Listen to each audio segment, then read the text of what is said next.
This is your WLAK Daily News Roundup for Lake Air, 107.5 FM and 1260 AM in Amory.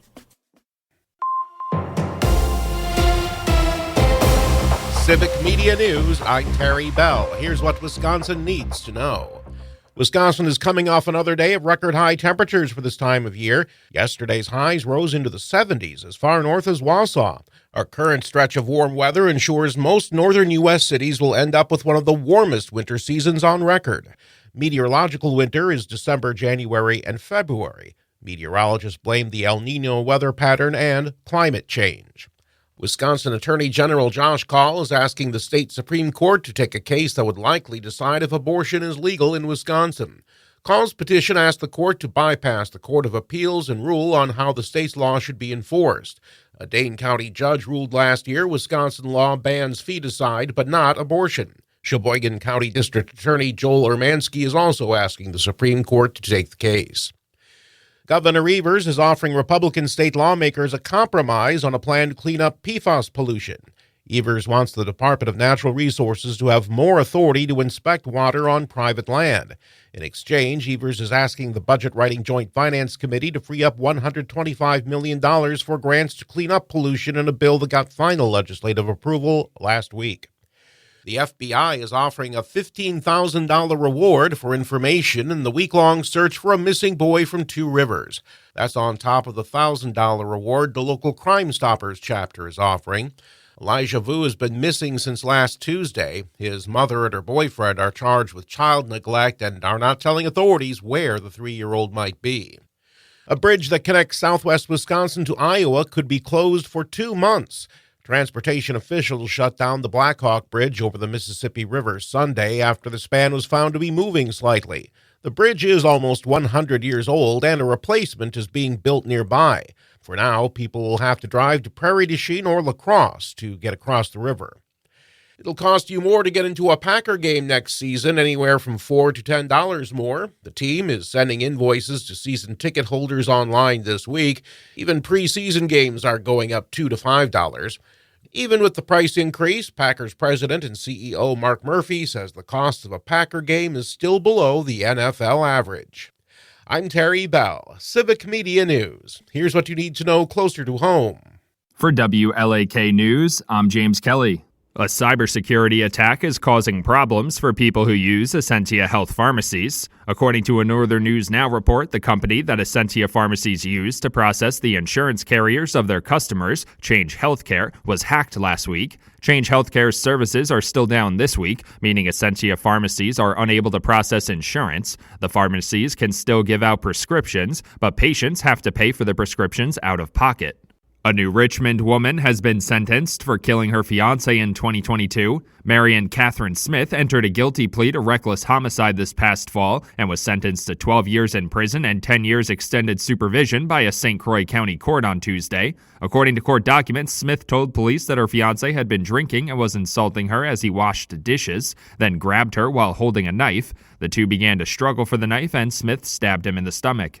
The Lakeview Hospital in Two Harbors has been named a top 100 critical access hospital in the country by Chartis Center for Rural Health. The Minnesota Department of Health says the designation will reduce the financial vulnerability of the hospital and improve access to health care to keep essential services in rural communities. Lakeview is now one of only 7 hospitals in Minnesota that has received the honor. Among 78 other critical access hospitals in the state, there are nearly 1,400 across the country. A new restaurant is opening up in Superior this week. According to a Fox 21 report, the old Grizzlies location on Tower Avenue in Superior will now play host to the Boulder Tap House. Manager-partner Rick Lampton, who had overseen Grizzlies since 1994, says it was time for a fresh start after Grizzlies had undergone 5 remodels. He believes the new Boulder Tap House will give residents a big city restaurant-type feel and attract customers from all over the area. The finishing touches are being put on the restaurant this week. A Duluth artist now has her work displayed in a pretty exclusive gallery. According to a Northern News Now report, a painting done by Duluth artist Kelly Schomburger can now be found on the moon. About 35,000 works from about 200 artists from across the world were included in what is being called the Lunar Codex after a historic moon landing by the Odysseus spacecraft. It is the first privately built spacecraft to ever land on the moon. Schomburger's painting was of a model ship that her late uncle had owned. The application period for the Youth Garage Band Competition 2024 Rockconsin is now open. The contest gives kids from 7th to 12th grade across the state the chance to compete in a 2-day competition in June during Summerfest. 10 bands will be chosen to compete from the applications, with the winning band getting to perform a second Summerfest show in July. Interested students must be enrolled in Wisconsin school or homeschooled, and there's no cost to register or participate. Applications can be submitted online. Officials say there was a crash between a Duluth Transit Authority bus and another vehicle downtown on Monday morning. According to the Duluth Police Department, the crash happened around 10:45 a.m. at the intersection of North 4th Avenue East and East 3rd Street. The driver of the Transit Authority bus reportedly suffered minor injuries and was taken to the hospital for treatment. There were no passengers on the bus at the time of the crash. The driver of the other vehicle was not injured and was released at the scene. If you think your favorite burger spot is the best in Wisconsin, now's your chance to find out. The Wisconsin Beef Council is accepting nominations for the 2024 Best Burger in Wisconsin until March 24th. Customers or restaurant owners can submit the nominations for the contest. Finalists will get a certificate from the Beef Council and will be eligible for a surprise secret taste test by the contest judges. The winner of the 2024 Best Burger in Wisconsin contest will be announced on May 1st. Nominations can be submitted online. And that's what you need to know. For WLAK News, I'm James Kelly. It is going to be sunny and a lot colder today. Our high right around 20 this afternoon. The wind will be out of the northwest at 15 to 25. That'll keep the wind chill in the single digits most of the day. Clear tonight, low of 11 tomorrow. Sunny, a quick rebound with a high near 50 by Friday. Sunny with a high of 56. I'm meteorologist Sean Cable. Outside now, it's 4 above. The Bucks sting the Hornets. Hi, I'm Mike Clemens with sports. The Bucks, back home in Milwaukee, beat the Charlotte Hornets by 38 points, 123-85. Chris Middleton still out with an ankle injury. The Bucks have now won 3 in a row. What's made the difference? Head coach Doc Rivers. I just think it was coming. I think health is the biggest difference. Everybody's playing other than Chris. I think that's one. I think our guys understand since the break we don't have a lot of time. And so we have to get to it, and our guys are starting to do that. Men's college basketball, the Badgers' road game in Indiana delayed 25 minutes in the second half due to an alarm that went off in the arena. Finally, the game resumed, and the Badgers lost to the Hoosiers, 74-70. Baseball, the Brewers fall to the Angels, 6-4. NFL, Packers GM Brian Gutekunst asked if Aaron Jones will have to take a pay cut again. I think, we're working through all those conduct. That's part of this. We just got the cap number, so now we're kind of looking at all those things and how it fits and what's going to be best for our football team. But, those are always hard decisions. That's Packers GM Brian Gutekunst. With sports, I'm Mike Clemens. I'm Pete with the 60-second Showbiz Beat. After being asked if acting with his daughters is a good way to spend time with them, Adam Sandler says they still don't talk to him. The actor told Yahoo Entertainment at the premiere of his new film Spaceman that even though they've been in multiple films together, the girls sometimes don't even respond when he tries to talk to them on the set, attributing their behavior to their age, and not that they might have watched him in the film Jack and Jill.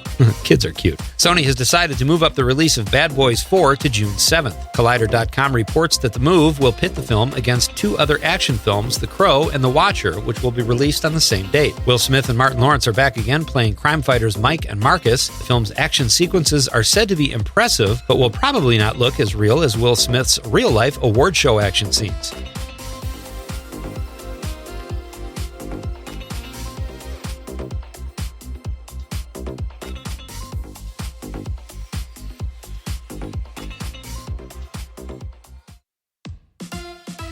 Well, in case you haven't heard, The Walking Dead's Rick Grimes is alive and well, as can be expected. The show's latest spin-off, The Walking Dead, The Ones Who Live, premiered Sunday night. In the opening scene, Grimes, played by actor Andrew Lincoln, chopped off his own hand in order to escape captivity. This is The Walking Dead's 5th spin-off and 7,058th amputated body part. Pretty gutsy, but in the opening scene of the series, you never open with a showstopper. You can catch the new spin-off of The Walking Dead Sunday nights on AMC. Taylor Swift's father, Scott, could be in some hot water with Australian authorities. Deadline reports that the sire of the Swift clan is accused of punching a photographer who got a little too close to his daughter in Sydney. The incident happened after Taylor Swift entered a car, which didn't stop 2 paparazzi members from rushing and shoving her security detail.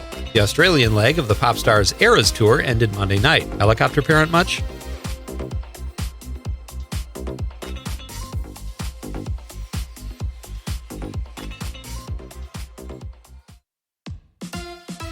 Movie star Leonardo DiCaprio had some words of wisdom for Timothée Chalamet a few years ago. His advice? No hard drugs and no superhero movies.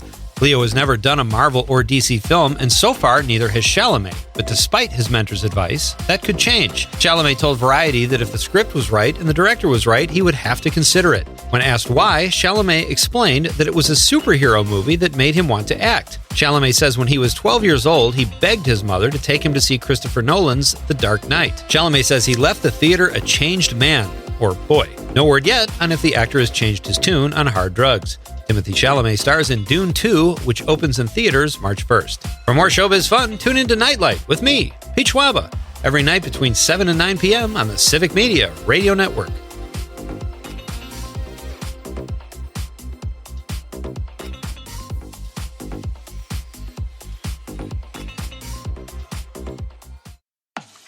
That's your WLAK Daily News Roundup from Civic Media. Subscribe to this podcast on Spotify, Apple, or wherever you find your podcasts. Find more news at lakeair.radio.